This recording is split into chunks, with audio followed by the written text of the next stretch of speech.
What's going on, YouTube? What's going on, YouTube? Back to make another video about 48 Laws of Power. We're on Law 2. Law 2 says, never put too much trust in friends. Learn to use your enemy. Be wary of friends. They will betray you more quickly, for they are easily amused to envy. They also become spoiled and tyrannical. But hire a former enemy, and he will be more loyal than a friend, because he has more to prove. In fact, you have more to fear from friends than from enemies. If you have no enemies, find a way to make them. Wow. We're never taught to think this way, are we? Absolutely not. All right. Well, so as you can tell, the general point in Law 2 is to not put too much trust in friends. He starts off, Robert Greene, the author, starts off with the historical claim to back up his assertion. He starts with the Byzantine, remember that was the Eastern Roman Empire, the Emperor Michael III. So, Michael III was a young emperor whose mother had been exiled, and his mother's mistress, his mother's lover had been murdered, and all this was calculated by Bardas, who was his uncle, to put young Michael in the throne to further, because he would then, in his mind, would think to control affairs. So Michael had met a young Macedonian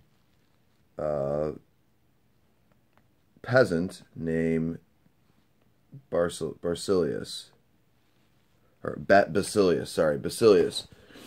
Basilius was a young guy who was working in a horse stable. So he was the guy who was working at a horse stable. But he was very good at working the horses. He also was a great fighter. You know, he wrestled and beat the Bulgarian champion at the time. So Michael took a liking to him. They formed a friendship, and Michael raised Basilius from the obscurity of being just a simple horse trainer to the position of the head of the stables. He loaded his friend with gifts and favors, and they became inseparable. They became very close.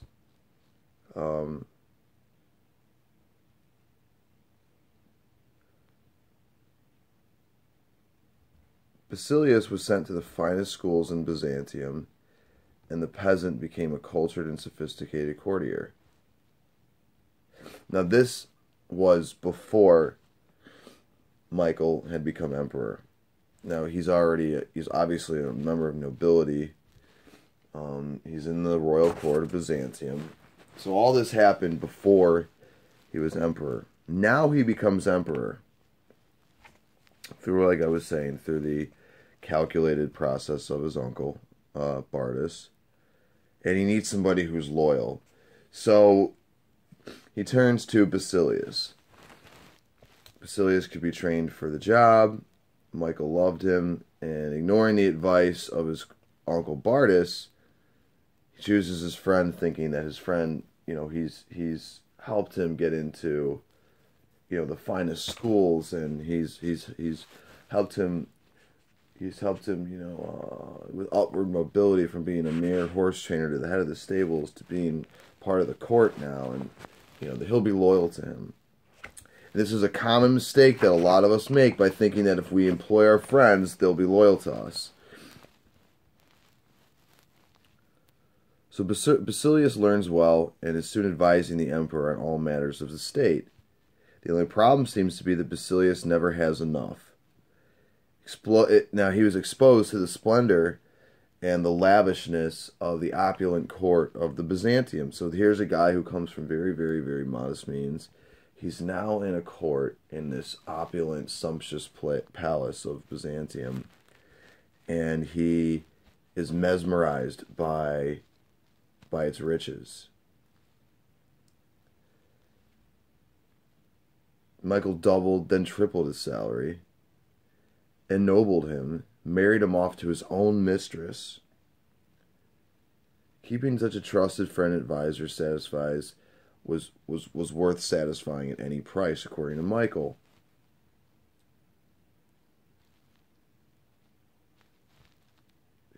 He also was able to manipulate Michael into murdering his own uncle Bardas, who should have been his most trusted advisor, but Michael, though, chose Basilius instead of his uncle Bardas.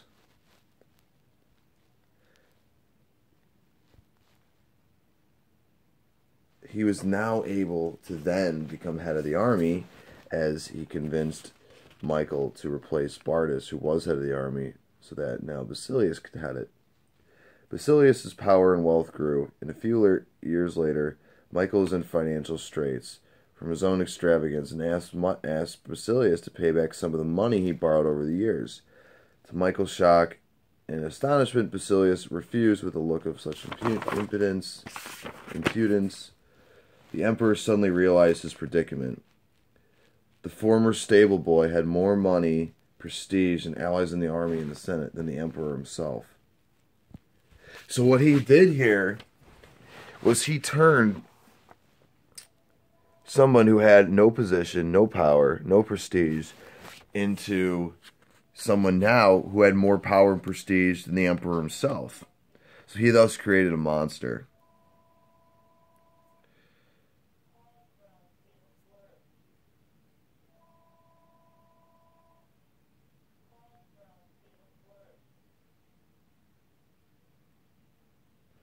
And in the end, Basilius, because Michael began to see the predicament and began to favor another courtier, he saw his position of power in uncertainty. So what he did was, one night at a banquet, Michael and this other courtier were very drunk. And he, his brother, and his cousin snuck into Michael's chambers and murdered him. So the interpretation here is that Michael put an enormous amount of trust in Basilius, who was his friend, thinking that because they were friends, that Basilius will remain loyal to him and won't attempt to usurp him in any way, or betray him in any way, but exactly the opposite happened. He gives another example of China. So for centuries after the fall of the Han Dynasty, there was a revolving door of a general becoming the emperor, and then other generals rising up to seek revenge on him and killing him. And then another general would become emperor, and then the other generals would kill him. So being emperor was a really unstable, dangerous position to be in. Along comes Emperor Sung in AD 959. He knew the odds that, in the probability that within a year or two, he would probably be, his position would be under attack, and he would probably die. So soon after he becomes an emperor, he has a banquet and invites all the generals to the banquet. The generals are on guard, thinking that this might be a trap. He might be looking to kill them or to possibly poison them. So he calls all the generals into his chamber, calls off all the guards, tells them to leave, and says to them,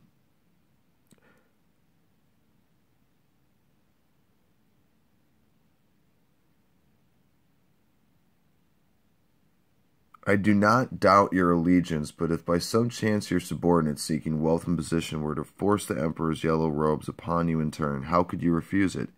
Drunk and fearing for their lives, the generals proclaimed their innocence and their loyalty, but Sung had other ideas. The best way to pass one's days is in peaceful enjoyment of riches and honor. He now says to them, if you are willing to give up your commands, I am ready to provide you with fine estates and beautiful dwellings where you may take your pleasure with singers and girls as your companions. The generals realized that instead of a life of anxiety In struggle, Sung was offering them riches and security.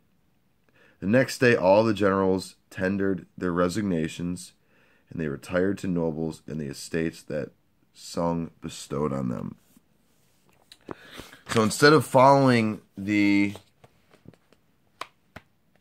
modus operandi that everybody else followed at the day, Sung decided that he would make friendly wolves into docile lambs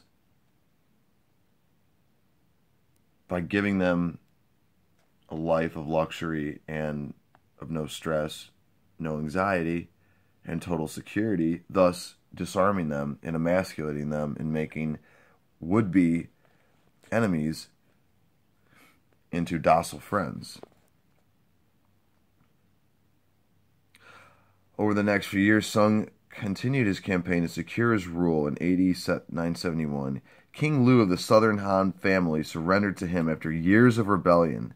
To Lu's astonishment, Sung gave him a rank in the imperial court and invited him to the palace to seal their newfound friendship with wine. As King Lu took the glass that Sung offered him, he hesitated, fearing it contained poison. Instead, Emperor Sung laughed, took the glass from Lu, and swallowed it himself. There was no poison. From then on, Lu became his most trusted and loyal friend. So what he does here is he takes a man who was formerly his enemy, who rebelled against him continuously, and proved to him that he did not want to make enemies, that he actually wanted him to be an ally.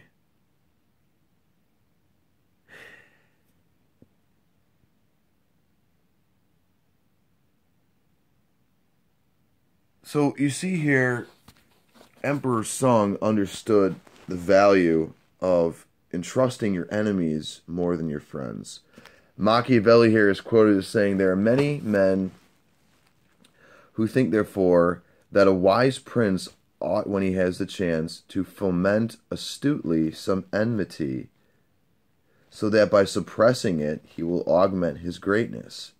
Princes, and especially new ones, have found more faith and more usefulness in those men," in other words, enemies, "whom at the beginning of their power they regarded with suspicion, than in those they at first confided in." So think about that. I mean,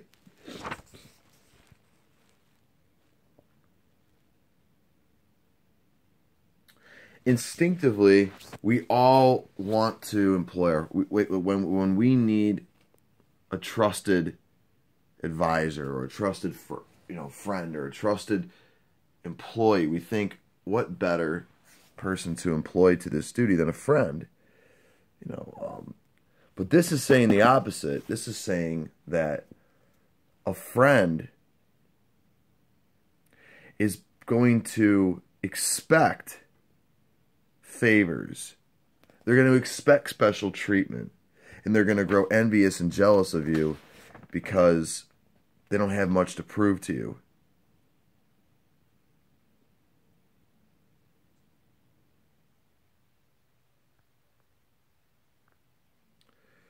There's a great quote in here. I'm trying to find it. I know I'm not the most prepared person, but whatever.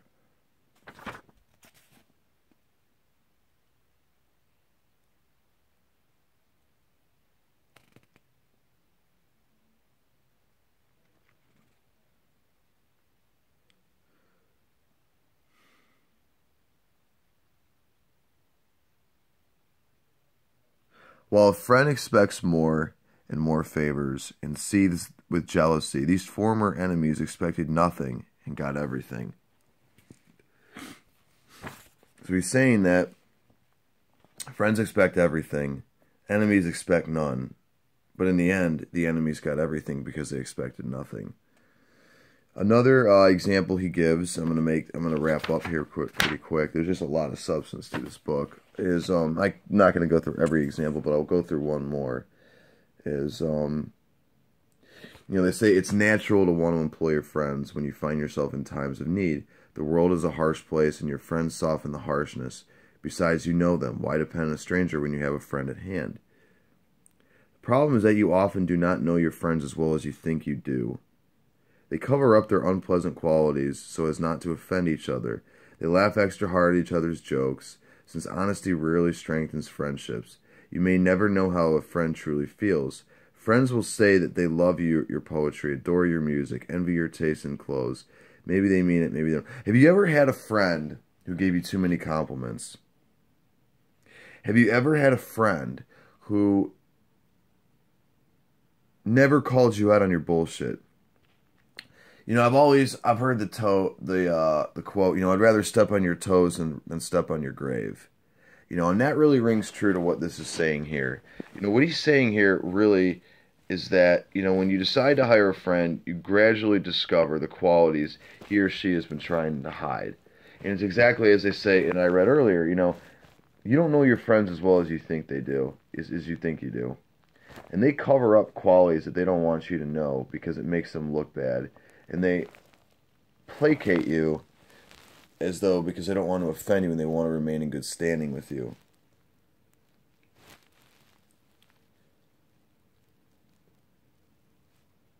He also says that it's your act of kindness that unbalances everything. People want to feel they deserve their good fortune. The receipt of a favor can become oppressive, meaning they feel that you are more powerful than them, and thus they feel that you know that they would not have succeeded without you. Therefore, they think that you think that they are dependent and submissive to you. There's almost a touch of condescension in the act of hiring friends that secretly afflicts them. The injury will come out slowly, a little more honestly. Flashes of resentments and envy here and there. And before you know it, your friendship fades. The more favors and gifts you supply to revive your friendship, the less gratitude you receive. Because people genuinely want to feel like they earned something on their merit. And when you just give them a position or you bestow upon them favors, they know that they didn't earn it. And they know that the only way that they got that was by a favor from a friend who was, in their minds, above them.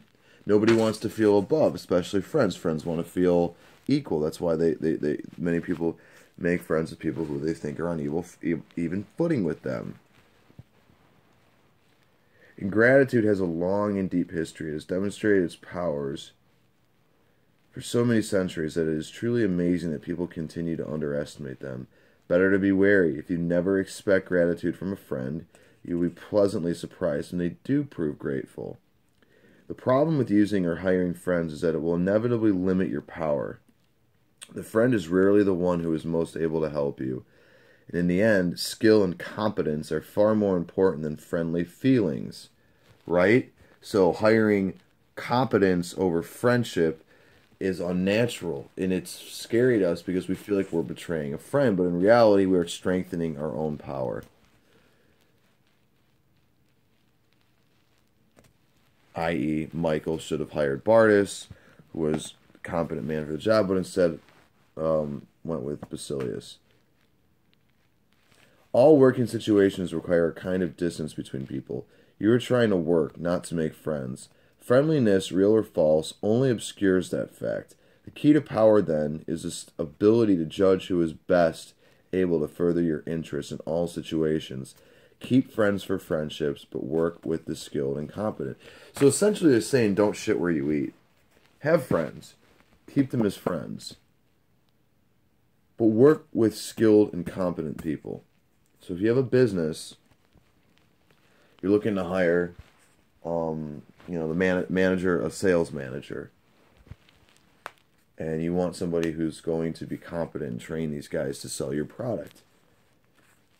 Do you hire your friend who's been, maybe he's your best friend, but he's been working at Wendy's for 5 years, smokes pot every day. He's a good buddy, you love hanging out with him.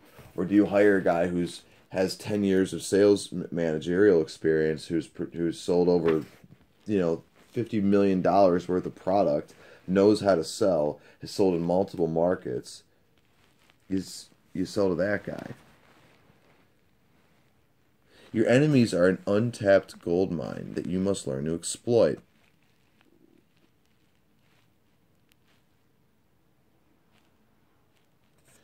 So he, and this is the last, because there's so many more examples in here, but I don't want to, I don't want to make this too long, because I know people don't like watching these long videos, but Talleyrand, however you pronounce it, was Napoleon's foreign minister. He decided that in 1807 that his boss was leading France into ruin, and the time had come to turn against him. So he chose Joseph Fouché, who was head of the secret police, his most hated enemy, a man who had even tried to have him assassinated. He knew that their former hatred would create an opportunity for an emotional reconciliation. He knew that Fouché would expect nothing from him and, in fact, would work to prove he was worthy of Talleyrand's choice. A person who has something to prove will move mountains for you. A man who has something to prove will move mountains for you. Very important concept here. Finally, he knew that his relationship with Fouché would be based on mutual self-interest. They both wanted to get rid of Napoleon. The union of such powerful but unlikely partners generated much interest in the case, in the cause. Opposition to the emperor slowly began to spread, and from then on, Talleyrand and Fouché had a fruitful working relationship. Whenever you can, bury the hatchet with an enemy and make a point of putting him in your service. And Abraham Lincoln is quoted as saying, "You destroy your enemies by making them your friends." One last example is Mao Zedong. Mao Zedong, leader of the Chinese Revolution and figurehead of the Communist Revolution in China. Now, before he took over, there were civil wars between Mao Zedong and the nationalists headed up by Chiang Kai-shek. So, fearing that the Japanese would wipe them out, some communist leaders advocated leaving the nationalists to fight the Japanese and using the time to recuperate. Mao disagreed. He said the Japanese could not possibly defeat and occupy a vast country like China. Again, Japan is a small island. Once they left, the communists would have grown rusty if they had been out of combat for several years, and would be ill prepared to reopen their struggle with the nationalists. To fight a formidable foe like the Japanese, in fact, would prove the perfect training for the communists.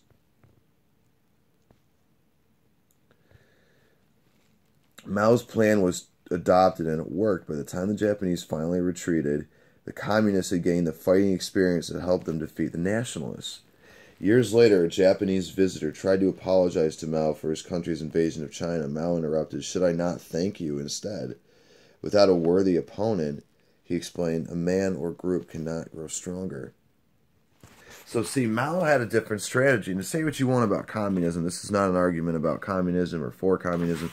It's simply to say that there's civil war, and the nationalists decided not to fight the Japanese because they wanted to remain in control of China.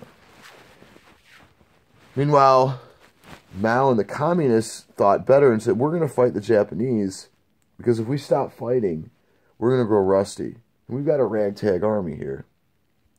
So he fought the Japanese, and it strengthened them and it enabled them to have the fighting experience to defeat the nationalists and gain control of China.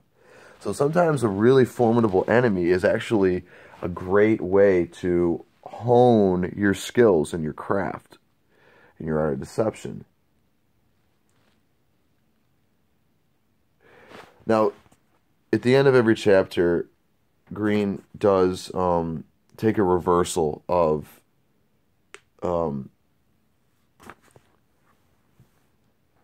the points he's trying to make. So generally, as you know here, the idea is not to mix work with friendship, to compartmentalize the two.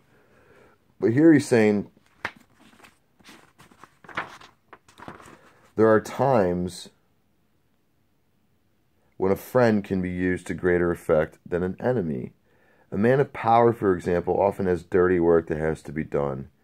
For the sake of appearances, it is generally preferable to have other people do it for him. Friends often do this the best, since their affection for him makes them willing to take chances.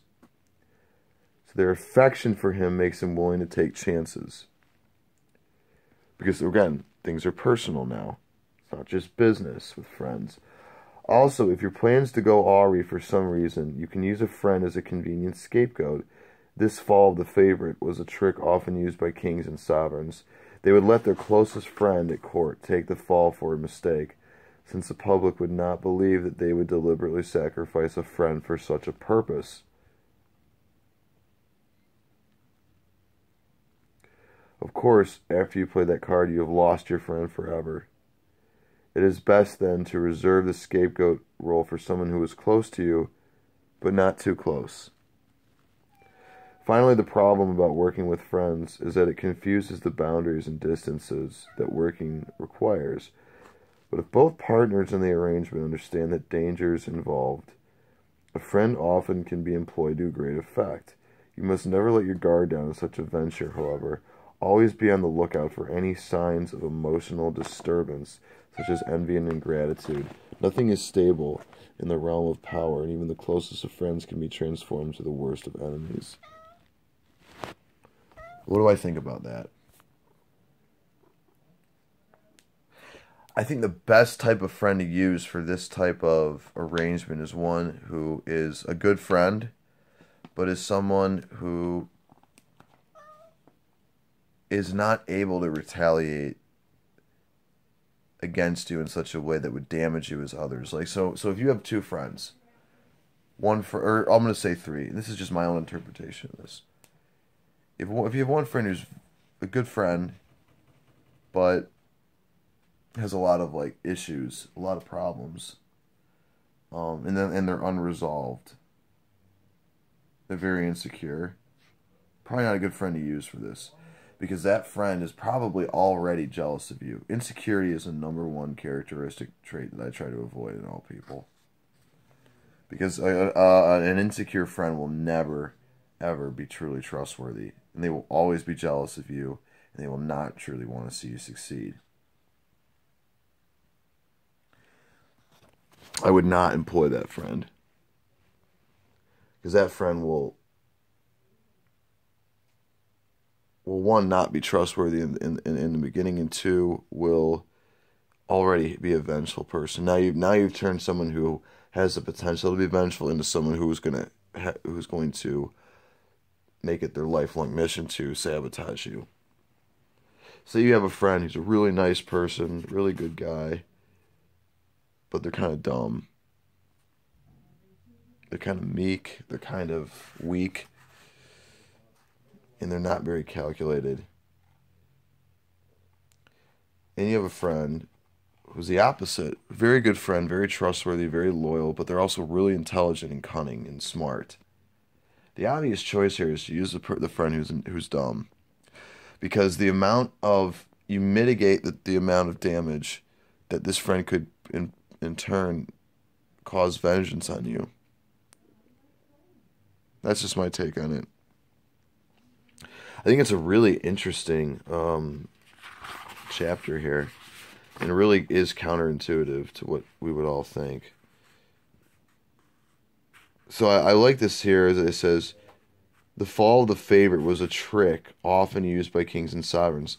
They would let their closest friend at court take the fall for a mistake, since the public would not believe that they would deliberately sacrifice a friend for such a purpose, so they would therefore think it's a mistake. I think that's brilliant. So that's Law 2. I'll make Law 3 soon, and I hope you guys enjoy it. Bye.